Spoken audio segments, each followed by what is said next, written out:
UP board के समस्त छात्र छात्राओं का इंडियन इंग्लिश सेंटर में एक बार फिर से स्वागत है।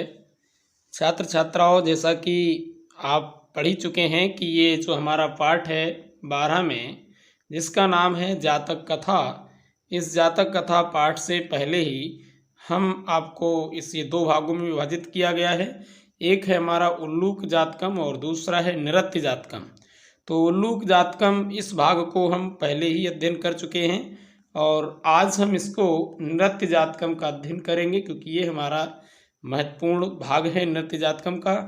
आइए इसका अध्ययन करते हैं। यूपी बोर्ड की परीक्षा के लिए बहुत इम्पोर्टेंट है, इसमें से भी कई बार पूछा गया है। शुरुआत करते हैं इस पाठ का।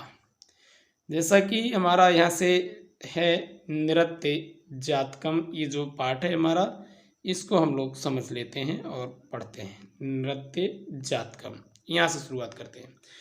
अतीते प्रथम कल्पे चतुष्पदा सिंघम राजानम अकुर्वन। अतीते माने होता है बीते हुए। अतीते, फिर से देखें, अतीते प्रथम कल्पे चतुष्पदा सिंघम राजानम अकुर्वन। अतीते माने होता है बीते हुए, प्रथम कल्पे माने प्रथम कल्प में। बीता हुआ प्रथम कल्प क्या होता है, यानी प्राचीन काल में। चतुष्पदा माने होता है चौपायों ने, मतलब पशुओं ने। मत्स्या एक मछली को, ऊपर लिखा है सिंघम एक शेर को, राजानम अकुर्बन माने राजा बनाया। यानी बीते हुए प्रथम कल्प में चौपायों ने एक शेर को राजा बनाया। और आगे लिखा है मत्स्यम आनंद मत्स्यम शकुनया सुवर्ण हंसम। मत्स्यो माने मछलियों ने, आनंद मत्स्यम आनंद मछली को। और आगे लिखा है शकुनया पक्षियों ने, स्वर्ण हंसम स्वर्ण हंस को राजा बनाया। आगे लिखा है तस्य पुनः स्वर्ण राज्य हंसस्य दुहिता हंस पोतिका अतीव रूपवती आसीत। तस्य उसकी, पुनः माने फिर उसकी, किसकी, स्वर्ण राज्य हंस से, फिर उस स्वर्ण राज्य हंस की दुहिता माने पुत्री, जिसका नाम था हंस पोतिका, अतीव रूपवती आसीत। अतीव माने बहुत ज़्यादा, रूपवती माने सुंदर, और आसीत माने थी। इसके पश्चात वो जो स्वर्ण हंस राजा बना था, उसकी पुत्री हंस पोतिका बहुत ही ज़्यादा सुंदर थी। अब क्या है, सा तस्य वरम ददात। सा माने उसने, तस्य माने उसे, वरम ददात माने वरदान दिया, उसने उससे ये वरदान दिया। इयत माने की, सा आया है उसकी पुत्री के लिए। उसने वरदान दिया कि वह उसकी पुत्री आत्मनिश्चित रुचितम, अपनी रुचि के अनुसार, स्वामिनम वृणयात, अपने स्वामी का, वृणयात माने वरण कर ले। यानी उस हंसराज ने अपनी पुत्री हंस पोतिका को ये वरदान दिया कि वह अपनी पसंद के अनुसार अपने पति का चयन कर ले। हंस राजा तस्य वरम दत्वा हिमवती शकुनि संगे सन्न्यपतत। हंस राजा, जो हंसराज थे, तस्य माने उसको, वरम दत्वा वरदान देकर, हिमवती शकुनि संगे सन्न्यपतत। हिमवत माने हिमालय प्रदेश में, शकुनि संगे पक्षियों के समूह के साथ, सन्न्यपतत माने उतरे, मतलब उड़ान भर करके गए तो वहां जाकर के उतरे। यानी हंसराज उसको वरदान देने के बाद पक्षियों के साथ जाकर के हिमालय पर्वत पर उतरे। और कौन कौन था बताते हैं। नाना प्रकारा हंस मयूरादया शकुनिगणा समागत्य कस्मिन् महति पाषाण तले सन्निपतन। नाना प्रकारा, विभिन्न प्रकार के, हंस मयूर आदया, हंस मोर आदि, शकुनी गणा माने पक्षी गण, समागत्य माने आकर के, समाहित हुए, एकस्मिन माने किसी, महती पाषाण तले माने विशाल पत्थर पर, चट्टान पर, सन्निपतन माने उतरना होता है। यानी विभिन्न प्रकार के हंस, मोर आदि पक्षीगण आकर के उस विशाल पत्थर की शिला पर एकत्रित हुए। हंसराजः आत्मनः चित्तिरुचितं स्वामिकम् आगत्य ब्रुयात इति दुहितरम आदिशः। यानी हंसराज ने आत्मनः अपनी चित्त रुचितम माने होता है पसंद के अनुसार, स्वामिकम माने पति को, आगत माने आकर, ब्रुयात माने वर्णन कर ले या चयन कर ले, इति माने ऐसा, दुहितरम आदेश अपनी पुत्री को आदेश दिया। हंसराज ने अपनी पुत्री को आदेश दिया कि वह आए और अपनी पसंद के अनुसार स्वामी का वर्णन कर ले या चयन कर ले। सा शकुनी संघे अवलोकयंती, सा माने उसने, यानी किसने, उसकी पुत्री हंस पोतिका ने, शकुनी संघे पक्षियों के समूह में, अवलोकयंती माने देखते हुए, उसने पक्षियों के समूह को देखते हुए और मन में विचार किया। क्या कहा कि मणिवर्ण ग्रीवम, मणियों के समान रंग वाली, यानी मणि के समान चमकदार गर्दन वाले, चित्र प्रेक्षण मयूरा, और सुंदर मोर को, यानी चित्र में बना हुआ जैसे सुंदर मोर होता है, तो मणियों के समान सुंदर और रंग बिरंगे, मणियों के समान सुंदर गर्दन वाले और रंग बिरंगे मोर को दृष्टवा माने देख कर कहा कि अयम मैं स्वामी को भवतु, यही मेरा स्वामी बने, पति बने, इत्यभासत, ऐसा उसने कहा। यानी उस पुत्री ने कहा, शकुनी के यानी पक्षियों के समूह को देखते हुए उसने कहा कि मणियों के समान सुंदर गर्दन वाले और रंग बिरंगे मोर को देखकर बोली, यही मेरा स्वामी बने, ऐसा उसने कहा।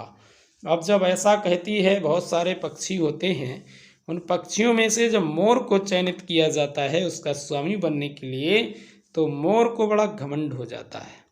ये तो होता है, कोई भी आदमी हो, अगर उसको जब कोई पद प्राप्त होता है तो उसमें स्वाभाविक बात है कि गर्व तो आ ही जाता है। तो मोर को भी घमंड आया और मोर एकदम से खड़ा हुआ और अपने हाथ को उठाते, अपनी गर्दन को उठाते हुए कहता है, जैसे कोई व्यक्ति घमंड में हाथ उठाता है कि मेरी भुजाओं को नहीं देख रहे हो, ऐसे ही मोर कहता है। क्या कहता है? मयूरा, मोर कहता है, अद्यापि तावन में बलम न पश्यसि, अद्यापि माने आज भी, तावन में तुम लोग मेरे, बलम माने बल को, ना पश्यसि नहीं देख रहे हो। मोर ने कहा क्या आज भी तुम लोग मेरे बल को नहीं देख रहे हो?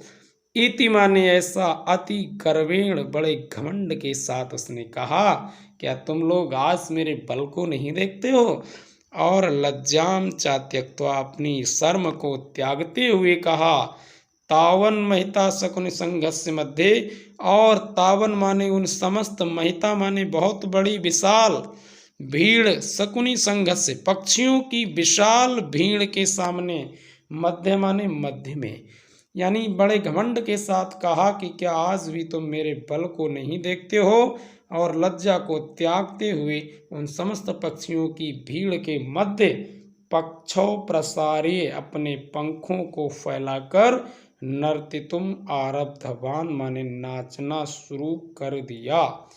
नृत्यन चा प्रत्यच्छन्नो अभूत, चा माने और, नृत्यन माने नाचते हुए और नाचते हुए, प्रतिच्छन्नो भभूत माने होता है नंगा हो गया।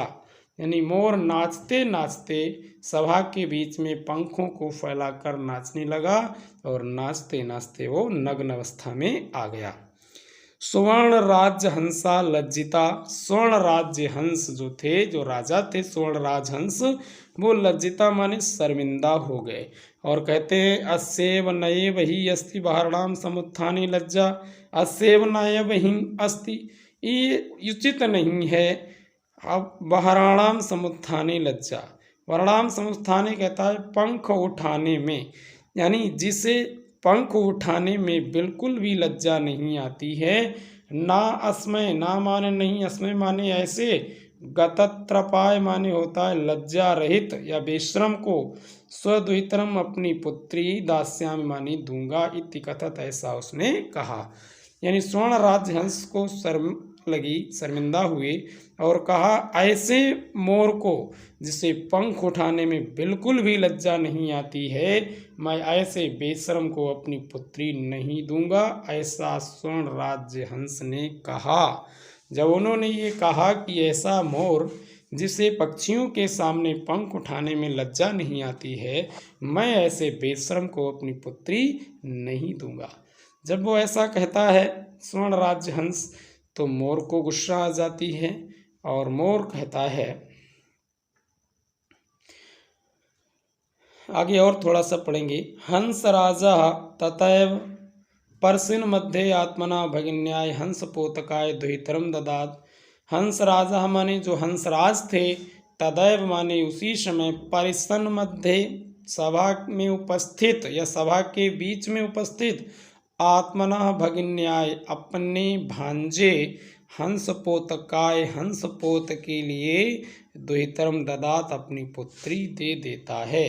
यानी उसी समय हंसराज सभा के मध्य में उपस्थित अपने भांजे हंस पोतकाय के लिए या हंस पोत के लिए अपनी पुत्री को दे देता है। मयूरा हंस पोतिकाम प्राप्य लज्जिता तस्माद स्थानात पलायिता। और मयूरा जो मोर होता है, हंस पोतिका अप्राप्य, आप यहाँ पर पढ़ा जाएगा, आप पढ़ा जाएगा यहाँ पर। मयूरो माने जो मोर था, हंस पोतिकाम हंस पोतिका को, अप्राप्य माने प्राप्त ना करके, लज्जिता माने शर्मिंदा हुआ, और तस्माद माने उस स्थानात माने स्थान से, पलायिता माने भाग गया। मोर वहाँ पर बहुत शर्मिंदा हुआ क्योंकि हंस पोतिका को प्राप्त नहीं कर पाया। हंस पोतिका को प्राप्त ना कर पाने के कारण मोर वहाँ से शर्मिंदा होकर पलायन कर गया। हंसराजो अपि हृष्ट मानसा स्वगृहम् अगच्छत्। हंसराज भी हृष्ट मानसा प्रसन्न चित्त मन से स्वगृहम् अगच्छत् अपने घर पर चले गए। तो ये पाठ आपका रहा जिसका हमने अभी अध्ययन किया है। हमारा ये पाठ है जातक कथा। ये बौद्ध धर्म के पूर्व की कथाओं को माना जाता है। तो इसमें उल्लूक जातकम का हम पहली वीडियो में इसका अध्ययन कर चुके हैं और आज की वीडियो में नृत्य जातकम को हमने पढ़ा है। आशा है आप लोग अपनी किताब को सामने रखेंगे और लाइन बाय लाइन शब्द बाय शब्द का अर्थ आप मिलाकर के पढ़ेंगे। कहीं भी कोचिंग, कहीं भी स्कूल जाने की आवश्यकता नहीं है। बिना कोचिंग के भी आप घर बैठे अपने मोबाइल के स्क्रीन के सामने और किताब को रखकर आप पढ़ सकते हैं। आसानी से आपको समझ में आएगा।